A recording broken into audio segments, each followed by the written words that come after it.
Have you been considering using retinol in your skincare routine, but were not too sure where to start? Or have you used retinol before and experienced a retinol purge? Well, we've got the answers for you. My name is Yana. I'm a skincare educator. And today I'm joined by Olivia, my daughter, who's also a skincare specialist at Mecca. Hi, Olivia. Hi, I'm so happy to be back.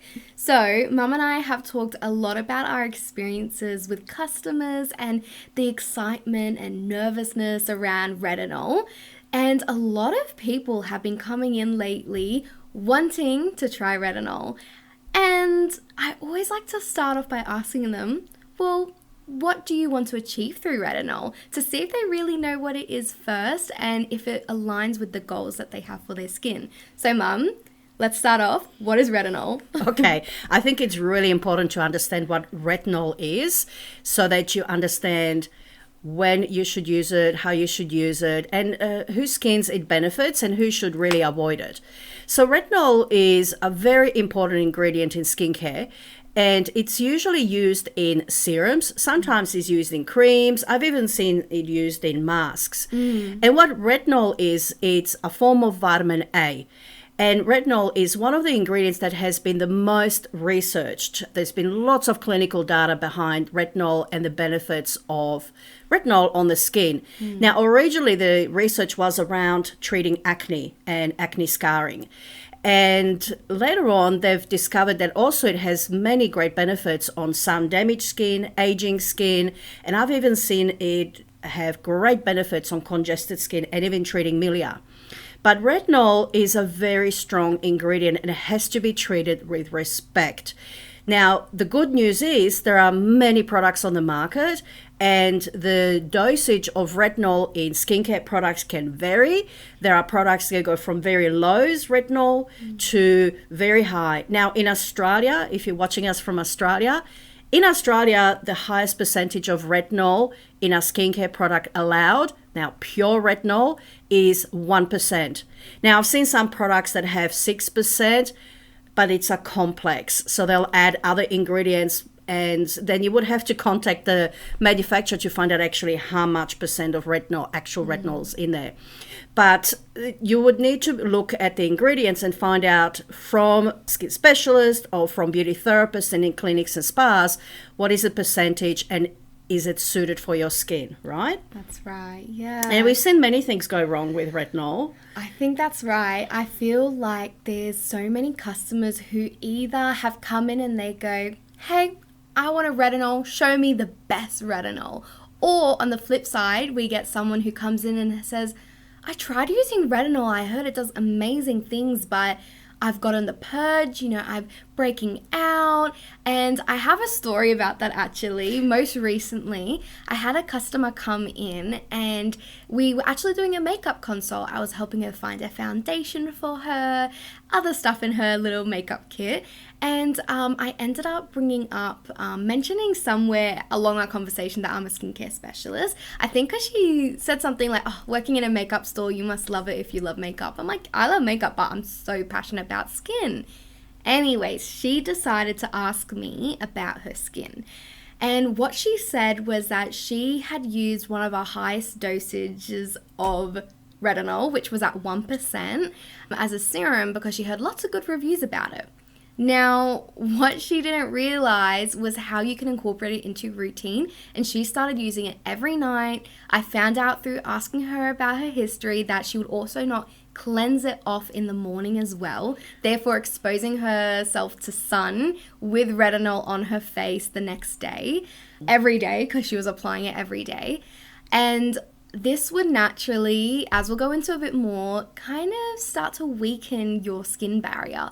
So she started to experience purging, dryness, sunburn, and then she thought, I need to just stop my skin routine. I'm not only just going to cut out retinol, but I'm going to cut out everything else and only use a water-based moisturizer, cut out all oils, and use a foaming cleanser. And it kind of made my heart stop a little bit when she told me. And of course, so from there, I was like, I think we need to focus on rebuilding your skin barrier and health. So, Mum, can you tell me what you would have said to her or what you would have done in that scenario? Okay, so we see it all the time. Actually, I see two different kinds of people out there. There are some, like in clinics and spas, who've never used retinol and are very nervous about using it because they've heard that you could have the purge, you could have irritation, redness, flaking if you use it in high dosage, and in some sensitive skins it can happen as well.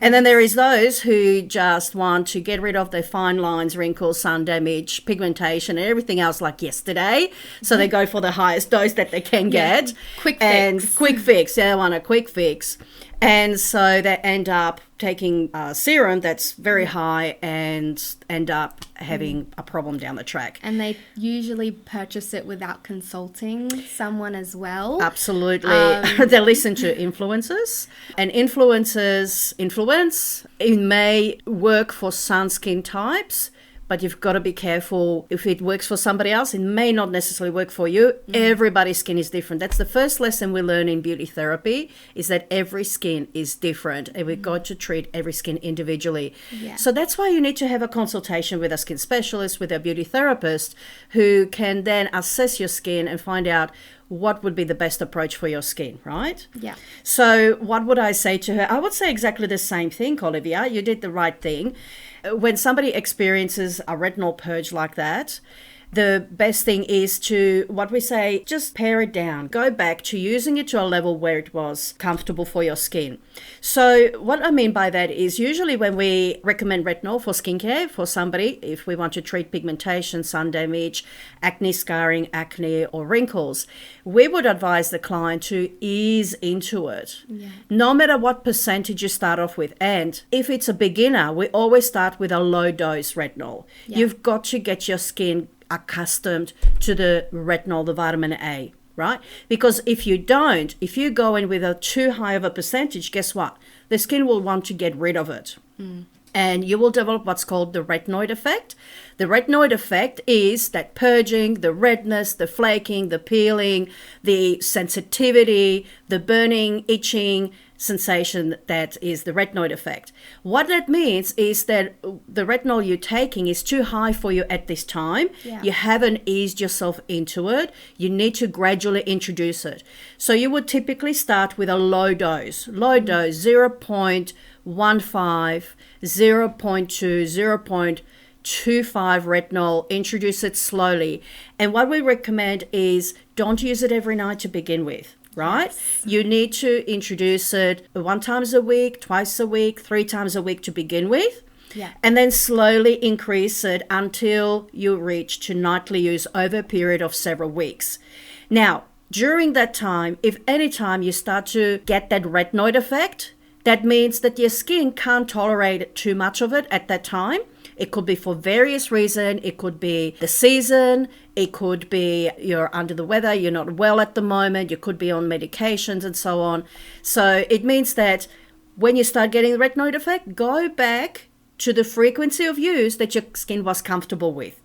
Now, why is this important? When you get inflammation in your skin, redness, peeling, flaking, that's not a healthy skin. Right? Because your barrier is being then compromised. You've got inflammation in your skin. And guess what? Inflammation is pro-aging. Inflammation triggers rosacea. Inflammation triggers acne breakouts. That's that purge that people experience. So if you have too much inflammation for too long in your skin, you will experience either breakouts or rashes. Even some people I've seen develop dermatitis and eczema, right? Because they've overused the product, or they use too high of a dosage, too quick, too fast. So you've got to introduce it slowly. Exactly. And I would like to say on that point, for some people, make it a connection to when you start a new medication. Because if you think about it, science and the science of skin is related to the medical world. So when you start off a new medication, a lot of the time the doctors gradually increase your dosage over a couple of weeks. So that's the exact same when you have active ingredients such as retinol. So think about it like that. I like to also think I'm a very, loving person. I like to describe to customers at work, you need to treat your skin with love. Like, think about giving it a cuddle. That's your moisturizer. Because a lot of people say they'll just pop on their serum, their retinol, and in the morning or the night of, they don't pop that moisturizer and the sunscreen in the day. You need to make sure you're always giving it that loving hug and protection so that this can also work and not compromise your skin. Like where mum says, you do experience things like redness, heat, hotness to the touch, acne, all of that. So that's something I just wanted to add. Another point that I would like to bring out, and that's something that we were talking about the other day, Yeah. is before somebody attempts using retinol in their skincare routine, you've got to get your basics right first. Yes. Right? You've got to get your basics right. Get your skin into really good condition. That means it's got to be hydrated. You can't have sensitive skin. You can't have severely dry skin to start using retinol. Mm-hmm. It will then react, right? And then you will get that retinoid effect. So start with the basics. Number one, the most important product you have to use, no matter what, no negotiable, that you must use every day before you start using retinol is sunscreen, right? Sunscreen, right? You've got to commit to using sunscreen. And I'm still coming across a lot of people who don't use sunscreen because they don't like the feel of it. That, you know, it feels greasy or heavy. But would you agree there's just so many sunscreens out there now that are much better? I use one that I recommend to my clients. Yes. And even my sister, we went out for a walk on the beach yesterday and she forgot to bring her sunscreen. And she goes, I've got mine. And she goes, oh, because she doesn't like anything greasy on her skin. Yeah. And she put it and goes, oh my God, this feels actually really nice. She actually really liked it. And I said, yeah, I mean, the sunscreen today are much better formulas. They're lightweight. You can't feel it on. You can wear it on its own, put makeup on over the top. SPF 50 plus, really important to use. Exactly. And I would like to add to that. I remember we went to the city recently, and in my bag, because I knew it was going to be a day trip, and it's now summer in Australia, but that also doesn't mean I shouldn't be wearing sunscreen if it's not summer. And I had a facial spray to put over my makeup that had SPF 50 in it. I had one for my body. Like, I was totally prepared for anything. So I love that. You can see both of us are very passionate because we had SPF in our bag on the go. But I did want to say, I really agree. A lot of people are still stuck in the mindset of the traditional physical sunscreens. Now, you might not know what that is. That's one that you can get from the drugstore, and that would give you that white cast. Now, a lot of us grew up with that, going to the swimming pools, going to the beach. That's what our parents would put on us, and we hated the feeling of that thick, greasy, white casted feel. But as you mentioned, there's so much out there now in the market. We've got stuff at Mecca that I absolutely love. Even my auntie also showed me some that she purchased that she preferred because they gave her a more lightweight feel while still being SPF 50. Now, Mum, why would you say that's the must when you start to introduce something like retinol into your routine? Because retinol can photosensitize your skin, right? So retinol, as it works, it helps to stimulate cell renewal, but it will shed off excess cells. In the beauty industry, we say it exfoliates the skin from the inside out, right? Yeah. So that's how it works, by rejuvenating the skin. It helps to stimulate that cell turnover and allows all the old cells to come off, revealing that beautiful radiant skin underneath. At the same time, it can make the skin sensitive to the sun. You can burn much faster if you have retinol on your skin during the day. So you should never use retinol on your skin during the day. Now, there are other alternatives. There's retinol palmitate, for example, which is a very soft version of vitamin A.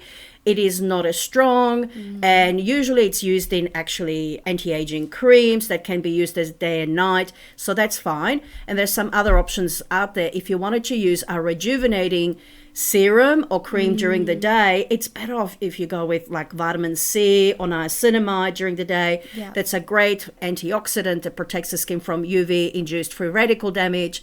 But retinol is a no-no, as are AHAs, BHAs. You shouldn't be using those during the day. Yeah. But even if you're using it at night, you need to protect your skin in the morning, because It's continual working in the skin, and it can make your skin a little bit sensitive, and then it'll be more sensitive to the UV. Exactly. So if you're someone who has already tried retinol, or even if you're starting out and you're a little bit interested now, hearing the benefits, I would say the best thing and the first step to do is to approach a skin specialist, a beauty therapist. In person would of course be best because they can physically see your skin, I guess physically, visually.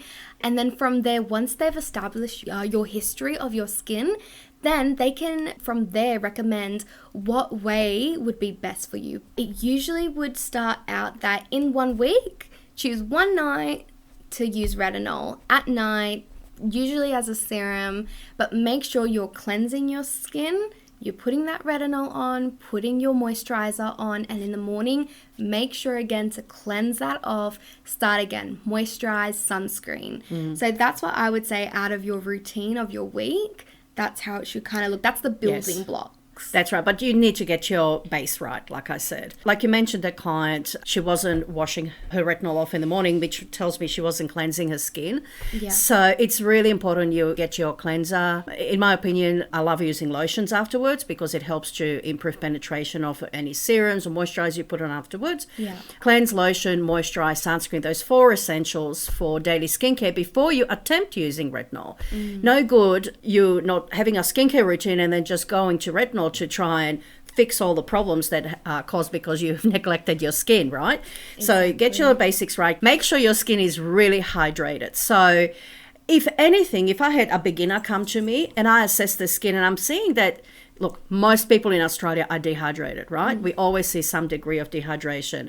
I would say if you've never used a serum before, hydrate your skin with a hydrating serum for about 4 weeks first, then come back to see me and see if your skin is hydrated well enough so we can begin your retinol. And you can continue using your hydrating serum during the day, and then you can introduce your retinol at night when your skin is ready, right? Now, talking about the purge. Yes. So how would you deal with the purge? Now I'm being put to the test in front of the expert of a long time. I would say, as even like with my lady who had an ongoing purge, even after she had stopped retinol, I would say to just focus on calming the skin, calming, rebuilding that barrier strength again, and that's it. Yeah. That's all. So don't stop your routine. Don't cut cold turkey because your barrier is still damaged and bad stuff is coming in and good stuff is being released. So I would say to definitely start on that barrier repair. In our skin barrier, things that you'd want to focus on ingredients is ceramides, omegas, and fatty acids. So that's the omegas, fatty acids, ceramides. The third one is cholesterol, actually. And cholesterol is not really used in skincare. I've seen some products use it, but not so much. So these are the 3 important ingredients in our skin to keep our barrier maintained, right? Yeah. So typically what people focus on is ceramides, they focus on omegas, and they focus on then hydration, right? So hyaluronic acid, other hydrating ingredients as well. What do you think? I would also suggest Centella Asiatica. Yeah, Centella Asiatica, it's fantastic. When I was a beauty therapist in my early days, I used to do electrolysis, and we used to recommend Centella Asiatica as a gel on people post-electrolysis to prevent scarring. So it's very good for healing. Yeah. It's calming and soothing, great on acne as well. So that's a great ingredient as our option. I would exactly do that. Focus on calming and soothing. So with calming and soothing, you can actually build a whole skincare routine around it, right? So you can have a calming, soothing cleanser, lotion, calming, soothing moisturizer, barrier repair, and I would introduce a mask. I think masks are underrated. Yeah. Masks are like the first aid treatment for the skin. When the skin's not feeling right, you can pop a mask on and it gives you that instant result, makes your skin feeling much better instantly. Yeah. But if you're experiencing a retinol purge, number 1, first try reducing the frequency of use. So instead of using it every night, reduce it to 2 or 3 times a week first and see how your skin goes. If you're still having problems, then probably that retinol is too strong. You need to reduce the percentage of the retinol product. So getting a milder form of retinol and trying that out. And of course, you just talk to a beauty therapist, talk to a skincare specialist, because they know the products, they know the ingredients, they understand the skin, so they'll be able to guide you in the right direction. Exactly. I would say that's beautifully well said. I think there should be no fear or anxiety around trying retinol, using it. If your skin's reacted a bit poorly, that's okay. Let's see how we can fix it for you. There's always something that can help. Like, don't give up on your skin. It loves you and it needs that love back, that TLC. So that's what I would say. She's my little hippie daughter there. Love your skin, guys. It's alive. It's an organism. Organism? It's a live organism, yeah. It's I forgot if that was the right word. Yeah, well, we were an organism. It's an biggest organ. Anyway. Anyway, that goes into the bloopers. Yeah. All right. Well, I hoped that helped. If you have any other questions, please pop them in the comments below, or you can reach out to me directly, Jana Elston, on Instagram or on Facebook. You can just search for me, Jana Elston. Thank you very much, and we'll see you next time. Bye for now.